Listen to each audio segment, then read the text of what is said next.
Hello, everyone. How are you doing? And welcome to another episode of the Dr. Will Show, where we have the discussions that inform, entertain, and empower educators to be the change. I am your host, Dr. Will, and I am here with Jennifer Abrams. How are you doing, Jennifer? I'm doing terrific, Dr. Will. How are you? Quite well. Thanks for asking. My summer break is almost over with. I just cannot believe it. I'm I need 2 more weeks. I need 2 more weeks. Where will you be going? You're going right back to work? I am going back to work. I'll have to get my Chromebooks that have come in, get those re-enrolled, and then we're jumping into our summer boot camp for teachers. But I can use just 2 more extra weeks in addition to the 2 weeks I have left. If I can use that. I could appreciate that. Awesome. So people, we will be talking about communication and developing people. And I've been wanting to do this show. Jennifer has written a lot about communication, some awesome things. And so it's going to be awesome to have her to share with us today. So for those who are watching the show, will you please introduce yourself? Me or anybody else? Okay. Me and you, honey. My name is Jennifer Abrams. I'm a communications consultant, primarily working in education. I do work in healthcare and in other service industries. And I was a high school English teacher. I was a new teacher coach. And then I became a consultant and I started writing. And my first book was Having Hard Conversations. My second book was The Multi-Generational Workplace, Communicate, Collaborate, and Create Community. And my third last year was Hard Conversations Unpacked, the who's, the whens, and the what ifs. And I've got a new book in the pipeline that I'm writing as we speak, Swimming in the Deep End. How do you swim in the deep end? What leadership skills do you need to actually kind of do the hard work? So that's what I'm doing now. And I'm traveling and talking to people like you. And it's been a really awesome journey. Awesome. Thank you very much for being a guest on the show. So let's just get into it. Every school provides professional learning, but very few actually provide professional development. Please explain what professional development means to you and what is your process for assisting individuals in maximizing their talents and abilities. I think that, professional learning and professional development are different in this way. I really go back to the constructive developmental theory of Robert Keegan, who is now retired from Harvard, but he and Lisa Lasko-Leahy started this idea. Well, they didn't start this idea, but this idea that we need to get from sort of right, wrong kind of stuff. This is what you should do. This is what you shouldn't do. And grow yourself in a particular way. And I want to give a shout out to Ellie Drago Severson, who took his work and really started to work on the development of adults and has just written a book with Jessica Blum DeStefano called Tell Me So I Can Hear You. And I think that what they're trying to do is to talk about when you first are in a particular situation and things change regardless. I mean, contextually, you might be like, just tell me how to get it done. Just tell me the right, tell me the wrong. But that isn't professional development. To me, that's just sort of managing kind of the sandbox. If we're going to develop people, we got to move them from that to a little bit more of how do I see myself playing with other people? How do I see myself making my own choices? And then how do I see myself making a difference in the bigger picture? How do I take in other people's feedback, etc.? So I look at professional development as getting other focused, not being so self-focused, but being other focused. If you think of a classroom lesson, think of a new teacher. They could barely get the lesson done. Then they realize that there are kids in the room. Woo! All kids. Then they realize there are different kinds of kids in the room. Then they realize that they want to do something in a variety with a bunch of different kids to make something bigger happen. It's a development of getting your brain kind of to open and to see things in a more global way. And I think that if we could do that as professional developers. We actually develop the adult, not just develop the skills, but we develop their skill ability to grow and to see a bigger picture. We'd be in a better place. I know that that's a lot, but to me, professional learning is different than developing an adult to see things in a more global way. Oh, yeah. Like even when the work that I do, you know, I consider the professional learning piece to be, okay, this tool works this way, or within a blended learning classroom, you can use this to do this. But when I talk about PD with teachers, when I work with PD with teachers, I'm talking about teachers being self-reflective. I'm talking about teachers developing themselves to the point of they know what their strengths are and where they want to go, and how they can ask me or tell me what they need in order for them to get better. Because, you know, my thought process behind it is, what happens when you fire up Schoology and Schoology is down? You know what I'm saying? Like, if all you had was professional learning, a lot of teachers can't adapt to that. They just, they lose it and they'll put that tool away and they won't go back to it. But those teachers who have been working and developing themselves, developing their craft, understanding their why, if Schoology is down, they go, okay, boom, that's down. I know exactly what I want to do, how I want to do it. I can do it this way. Right. And it's not just the tool. Yeah. And they're able to just roll with it. So that's my key, and why I love it so much in terms of speaking with teachers and coaching with teachers, because I don't want them to freak out. When something doesn't work. And I also want them to, quite honestly, get better and be able to work regardless of if our programs change, which in school districts, they do all the time. Yes. So change is constant, strangely, as a strange sentence. But yeah, if change is constant, then the question is, how are you building up the internal core and sort of ability to roll with things, the ability to see things from different people's points of view, the idea to be uncomfortable, to be comfortable with discomfort, to accept other people's points of view. That requires a core strength and a core knowing of your why, because then all the rest of it can actually kind of shift. And that's a tricky thing when coaches that are working with new teachers are so, if they know, first off, we have to induct people into the profession. So what does it take? What are the classroom management things and the lesson planning things and all of that? That's very developmental. We got to get those nuts and bolts things down. But once you get past that, and then you can have a conversation about the why and the adding some new tools and the idea of what are we trying to get students to do way beyond our classroom. That's the place that I think we need to be going. And generationally, we got to be doing it faster, because some people won't be staying in the field for 20 years to develop that. So that's an interesting kind of confluence of tensions that we have to work with. Oh yeah, well, most don't stay in the teaching profession for 20 years. That's just the sad part of it. So, you know, you've written a lot about communication, and I've read some things like Deborah Tannen. I was first introduced to the whole sort of art of communication from her research.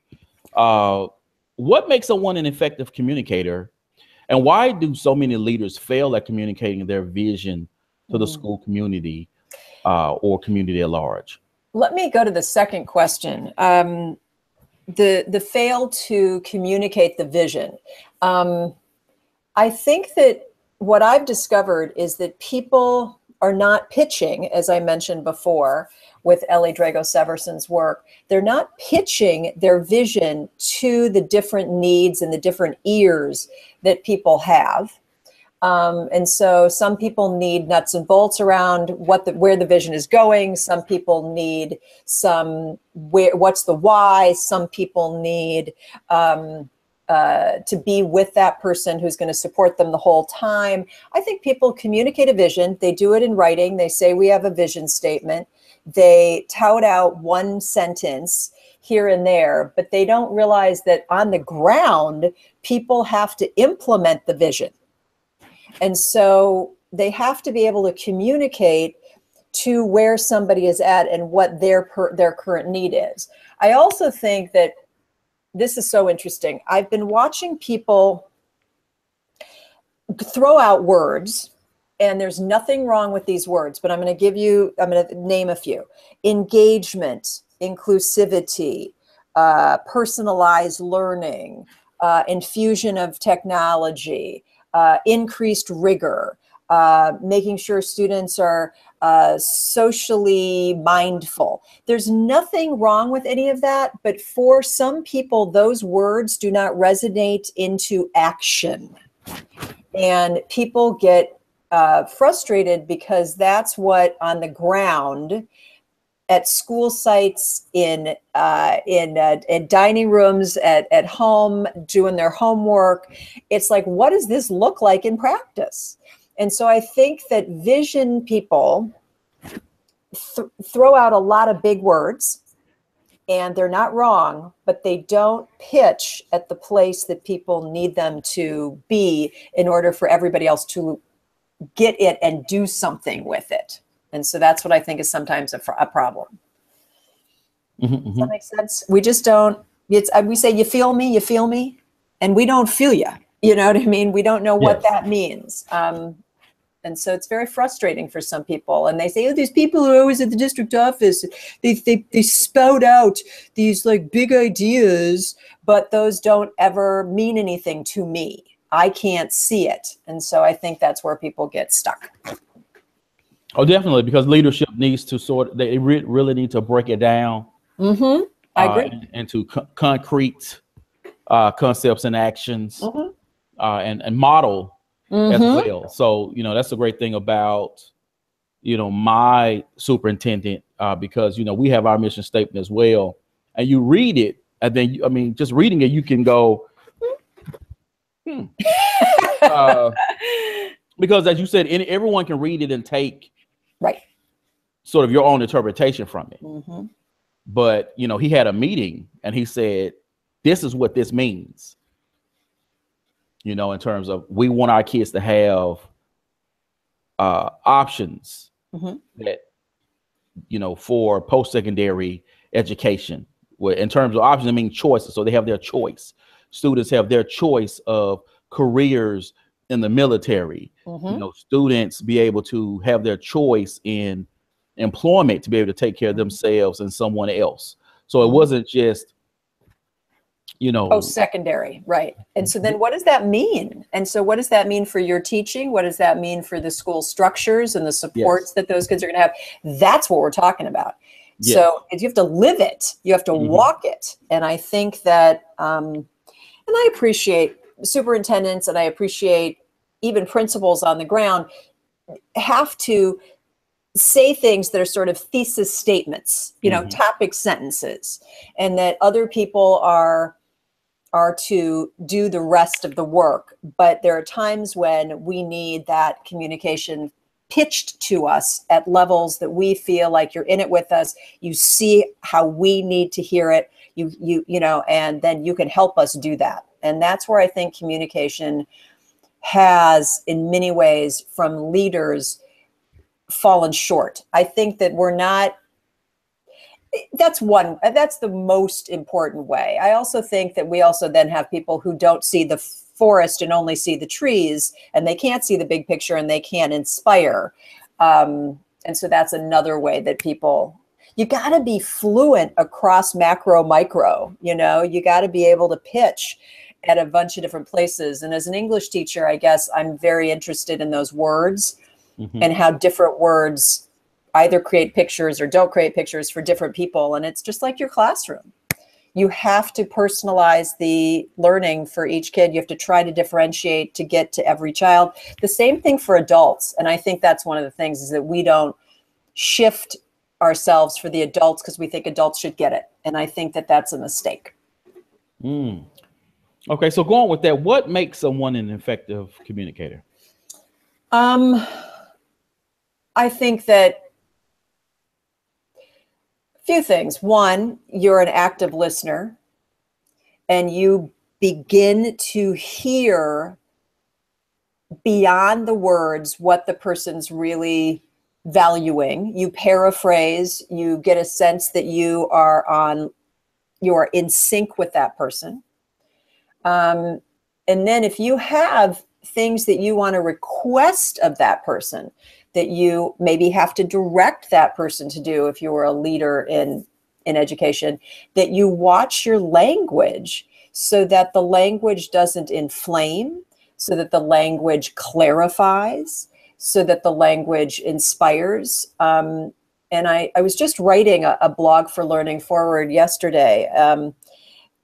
You got to know your generational differences. You got to know which words are going to make sense across different regions. I'm talking to you and you're in Mississippi, right? Mm-hmm. And I'm in California. We have regional differences. We might have, you're a man, I'm a woman. We might have gender words that trigger us. I think that a good communicator is very mindful of the identity of the person, that you communicate, that you listen, and that you watch your language so that you can not trigger or inflame, but instead you get clear and you inspire. Okay. Now, can we talk about yeah, please. about cross-cultural communication? Yes, please. I would love to. Awesome. I have not done the research on this, so I cannot say empirically this is true. Yes. But I can say that, generally speaking, from my experiences, that, let's say, Black people, our parents, when you have a choice, you have a choice, right? Yes. If not, if they want you to do something, they explicitly tell you to do it. Yes. Whereas, let's say, some middle-class white people, they infer. So they can say, would you like to take a bath at this moment? Now, they mean, we're going to take a bath. I know. Right? Yeah. But that's posed as a question. Correct. But the student growing up, but that child growing up in that environment, that person growing up in that environment, they understand what that means. The Black person, you have to, on our end, we have to learn that sort of communication style, because that's not a personal point of reference for us. Correct. Right. And so I bring it up to say that, in situations like I've had to talk to a student once because he got in trouble. He got sent to the office because the teacher thought that he was being disruptive, because she said, would you like to read paragraph 3? And he said no. Now she asked him a question. She did. Instead of saying, Marcus, would you like to read paragraph 3? No, Mayor Marcus, please read paragraph 3. Right. He would have read that. And I told him, I said, I had to explain to him the same thing. Like, listen, you got it. She meant you need to read that paragraph. But so I understand that. So whether you're talking about students or you're talking about even as adults, growing up, and if you have not learned those different cues, and you're in the workplace and someone may think you are being disrespectful or aggressive because you are in fact being direct. That's true. How do we learn how each other communicate, and how can we overcome that in order for that to be a more successful exchange? I think that as my friend Edmundo so lovingly said to me, Jennifer, you're a Democrat. Yes, you have gay friends. You live in the Bay Area, but you woke up white this morning. So I very much woke up white. And I continue to learn equity work. So your comments about Lisa Delpit's Other People's Children and The Skin We Speak and would you like to take a bath are things that I have worked on and studied. That similar connection you could do to the generations. And I think that white dominant culture in schools very much is, for many, many, many educators, sort of the referent culture. And it's also a boomer culture. And so what I've noticed, and I have in the book, The Multi-Generational Workplace, is one of the key pieces was, if a boomer who's, you know, sort of born right after World War II, they might be in their 60s, late 50s, 60s right now. Well, they're retiring at 65, 10,000 of them each day in the US. If they give feedback, they say, just something for you to think about.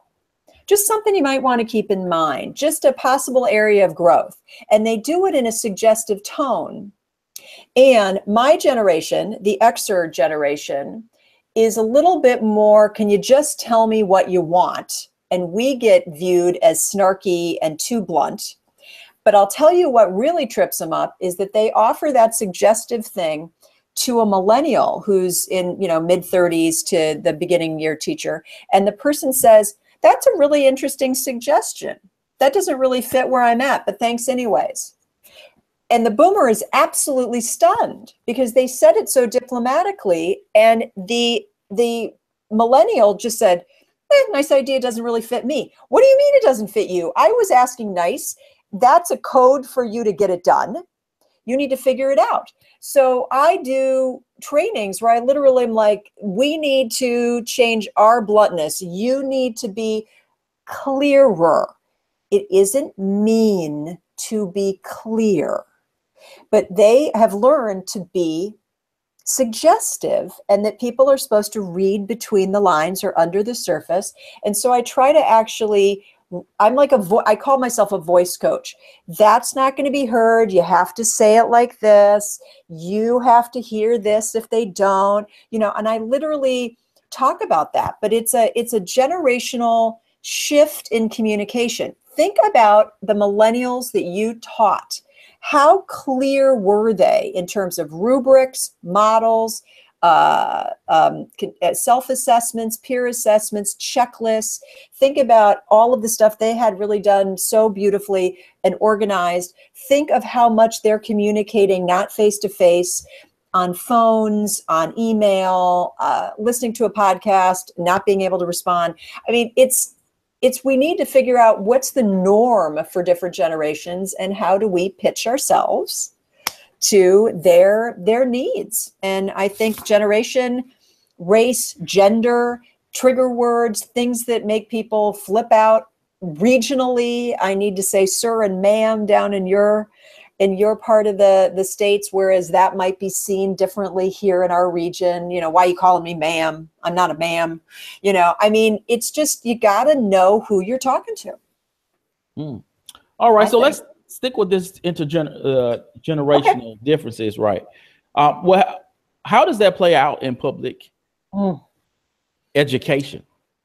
In a PLC, if you have a professional learning community or a staff meeting or any type of communication in that way, there might be an Xer who's running the meeting, and they could be offending people or not being clear with people in their communication. If you have a PLC and the millennial is on the phone or on their computer the whole time, and somebody who's more veteran says, why are you doing that? They're actually getting everything ready for a Google Doc to send out to everybody, but it looks like a screen is up and they're completely distracted. If I literally was talking to somebody who they had a person leave, like literally say, I'm resigning, and sent a text to resign. And people were like, that's not how you do it. I've had people bring their parents into work with them when they were having a sick day and they just needed some additional help. There's some shocking things that actually play out day to day in our classrooms and in our PLCs that could be just generationally sticky. And we just see it.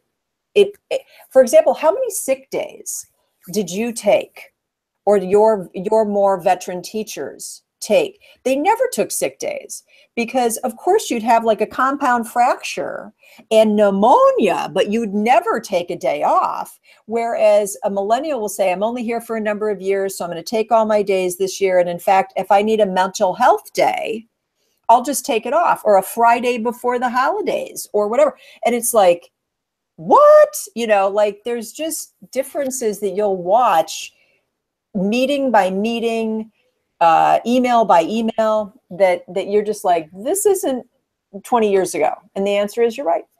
So there are generational differences at play every hour. Every hour, in my opinion. Wow. Don't you think? I mean, look at you doing a podcast. Do you think 20 years ago we would have even had this? You know? And you were going to tweet it out, and you're going to put it on SoundCloud. I mean, think about all the stuff. You just went to model schools, or you just went to ISTE. Think about that. Think about just that, those conferences, and how, you know, things have shifted. It's pretty interesting. Yeah. It's I mean, yeah, it's cool. mean, for me, I don't. The difference, I guess, especially for my job, I have noticed that some of the older teachers are more reluctant to use the technology. So that has been sort of my reference in terms of generation, not necessarily communication per se, but let's say their expectations of what teaching is. So the older teachers are not the ones generally to gravitate towards, oh, I want the computers in my classroom. The younger teachers generally are more receptive. And then those who are around my age, they're kind of like, well, let me see. You know, let me see how this goes before I, you know, jump in with both feet. Little more mistrusting. But that's not just your technology. That's everything. If somebody said, hey, we're going to now have to do this accreditation thing or do this thing, why? Why do we have to do that? You know what I mean? Like, I'm not so sure. I think that's just a hoop jumping kind of thing. So I think you'll see, yes, it's personal to your technology, but it's not personal because they're just like that. We're a little bit more self-reliant, a little bit more like, is this really going to be efficient? I think that a more veteran teacher might, at this point, and that is not true of everyone, because I've got a 74-year-old colleague who is teaching me, you know, how to upload video and do things. So it isn't everybody, but if stability or security or management or control, or I have my thing kind of organized and I just like things to be more certain, is a value to them, and you bring in something that they can't control, that is going to be very democratic, very cooperative, very collaborative, very open to something outside their classroom, that could be very disturbing. Do you see what I mean? That just sort of takes all of what they want out. If you believe in community, in democracy, if your values are communication in a global way, you would say, bring on any communication and I'll learn that. I'm not saying that these people don't believe in democracy and community and collaboration, but if you love kind of your niche a little bit more right now, then the uncertainty piece of kind of putting it out there to everybody, you're going to feel a little less sure. And the communication needs to be, what are your values? How can I ensure your need for those things and also help you bring in the other things you actually do care about in a way that it doesn't freak you out? And that is going to take a journey. That's a journey. Awesome. Now, before we go. Yes, sir. What is your advice or your action plan on people having, let's say, those hard discussions? Because as of late, we have a person in the White House, whether you love him, hate him, agree or disagree, there has been a shift in our country in how we view what an American is, how we should communicate those values, and how we should treat other people. And a school It's a workplace. So it's like any other workplace where you'll have people of differing opinions, political ideologies, etc. How should people now? Given the climate, how are people supposed to have those discussions without wanting to, pop their colleague in the mouth? Yeah. I certainly believe in something that I call school savvy etiquette, and I put that in my, I think in both of the first two books. There needs to be a way that we can communicate so that we continue the relationship after the communication. So how do you have healthy conflict? How do you disagree in a way that doesn't rupture the relationship? And there are people that are working on that all the time. Elena Aguilar does it. I do it. Jim Knight talks about better conversations. Elena talks about the art of coaching teams. We all are trying to figure out how to do it. And what I really don't say is we should have healthy conflict, right?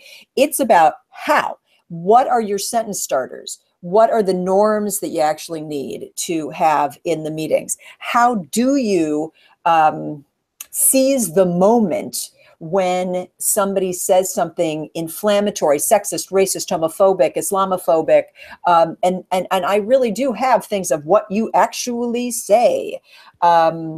We had I'll just finish with one thing, that there was a gentleman that was at my session I did on having hard conversations, and his comment about his school was, well, we would have really high test scores if it wasn't for the Latinos in my school. And then the question is, how do you say something humanely, but you have to say something no matter what, because that is emotionally damaging and not the norm that I want to have for the workshop. So I said, wow, that's a really uncomfortable statement to hear, particularly from the site administrator. That was it. I said one sentence, and he looked at me and he realized that that was an inappropriate thing. Well, you're absolutely right. I mean, he apologized without using the word apology, but you have to have norms and responses that don't escalate the conflict, but do allow you to stay humane, but stay strong. And there are just many resources out there if you guys are interested in looking them up, because I don't think we shouldn't say something. I think we have to figure out how to stay civil while we say something, and frankly, not go with our role models right now. Our president is not doing that, and I respectfully disagree with so many things in terms of what he's doing. But I certainly, in terms of my professional work, disagree with how he is communicating, and I don't find it something that we need to model in our schools or for our students.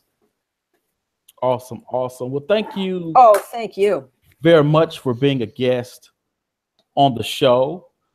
People, this is going up. We're going to share this, and you'll be able to find ways to be able to connect with Jennifer on social media.